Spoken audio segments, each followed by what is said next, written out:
I love paddleboarding, but you know what my least favorite part about it is? Inflating the paddleboard. But I have something to fix that. This is the Shark 3 rechargeable electric pump. Now, Outdoor Master did send this to me to review, but it was on my list of gear to buy anyway. They did also send me a discount code to share with you. You can use code ALWAYSADVENTURING for 15% off, and I'll put that in the description down below. So let's get this unboxed, and then I will get it fully charged, and we'll do a comparison. It always feels like it takes me a really long time to inflate my pedalboard by hand, so I'll time it and see how long it actually takes me, and then we'll see how long this takes. So obviously when I take this actually out to paddle, it's going to be more efficient because while it's doing the work inflating, I can be getting my dry bags and PFD and all that stuff ready. But I'm curious to see just how much faster this is at actually inflating the board. And then I'll also test and see how many times I can inflate and deflate my board with one charge, because that seems like it's important information for me to know for when I go car camping and I want to charge this before I leave, but then I'll be paddling multiple times on a camping trip. And obviously if I'm going to different places and using my car, I can't just leave the board inflated. But once we get this open and tested, then we'll go paddling. So we got the little manual. Got all the nozzles. So these are all permanently on here, which if you need them all, or you need multiple, that's nice because they don't get lost. I will likely actually end up cutting this, because for the foreseeable future, I will only need the paddleboard one. And I'll just keep these ones stored in case I do need them at some point.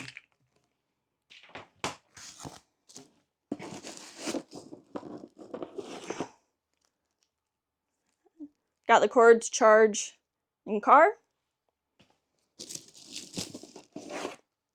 And USB-C.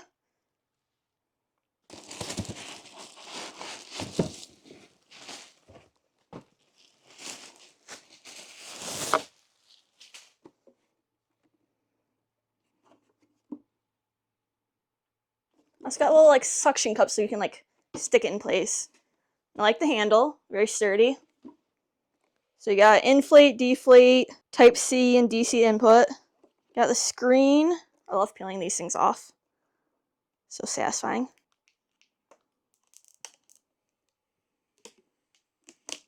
Got power. I'm not sure what the second one is. I'll have to look at the manual. And then a plus and minus. Okay, so it looks like you're not supposed to let this get too wet.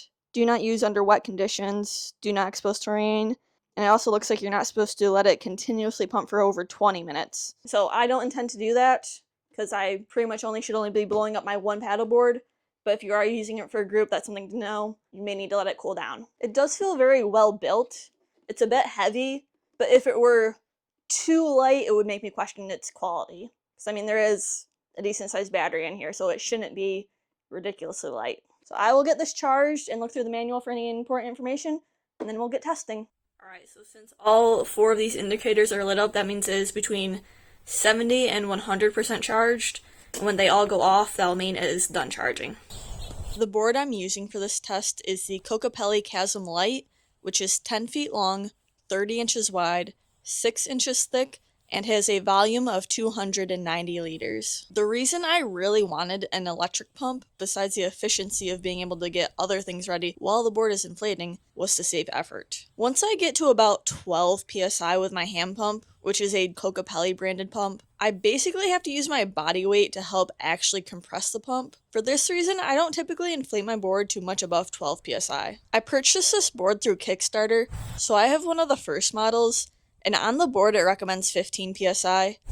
Shortly after receiving the board, I noticed the website mentioned 12 to 15 psi, with 15 being the max. And when I just went back today to double check the board stats, it lists 10 to 12 psi with a max of 15. So while 12 psi may be considered low for some boards, it's definitely within range for this board. Inflating my paddleboard by hand took me 10 minutes and 16 seconds. So like I mentioned earlier, it comes with 7 different attachments. I have the paddleboard one on there now. There's a clearly marked inflate and deflate side, so I'll go ahead and hook up the hose to the inflate side. Then to turn it on, hold the power button. Okay, so it's a little hard to see on the sunlight. So this button changes your mode. So you have kite, mat, which is in minutes, and then paddleboard.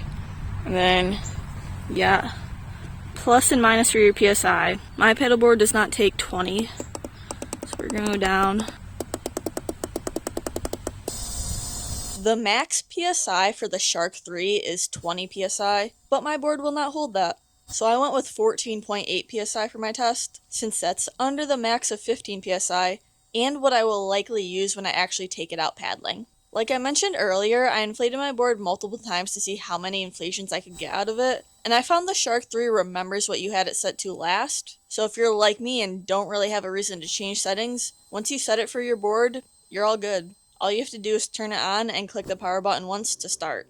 The Shark 3 is a dual stage pump, so it does the first 1.5 PSI or so at stage 1, which delivers 450 liters per minute. Then it switches to stage 2, which is 120 liters per minute. They advertise that that means you can inflate a 300 liter board to 15 PSI in 4 minutes, which I'd say is an accurate claim. I inflated my 290 liter board to 14.8 PSI, and it took 3 minutes and 45 seconds. The pump displays what PSI it's at as it's inflating, but it automatically shuts off when it reaches the desired PSI, so you don't need to babysit it.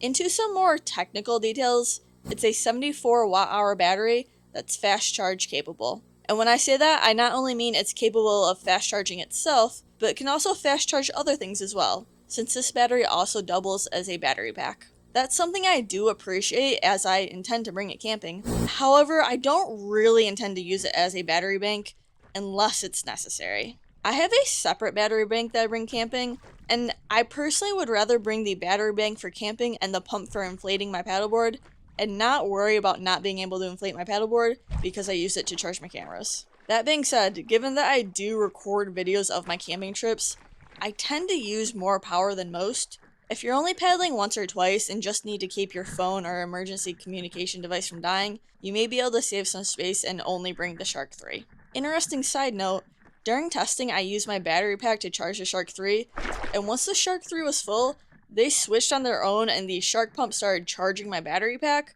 which at that point it was down to like 65%. So you can definitely use a battery pack to charge the Shark 3, but if you do, keep a close eye on it once it starts getting close to full, so that you can catch it before it starts draining itself. I originally said I was going to see how many times the pump can inflate and deflate my board, but after using it to deflate once, I realized it's not really necessary. If I'm using the Shark 3, then my car is likely nearby, which means I don't need to get every ounce of air out of my board, just the majority. And honestly, I find it simple enough to just open the valve and squeeze all the air out. So one full battery on the Shark 3 deflated my board once, and filled it to 14.8 PSI 4 times, and on the 5th time it died at 11.8 PSI, which might not work for like a whitewater board, but for my board that would still be within its usable range. I'm quite happy with the Outdoor Master Shark 3, and I'm really looking forward to using it on more paddleboarding adventures this summer. That being said, that doesn't mean I'm going to throw out my manual pump. I'd like to add some more backcountry paddling trips this year,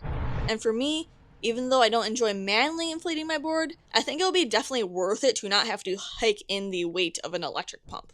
I'll actually most likely be upgrading my manual pump to something a bit smaller at some point, specifically for backcountry trips. If you have any questions I didn't answer, please leave them down in the comments.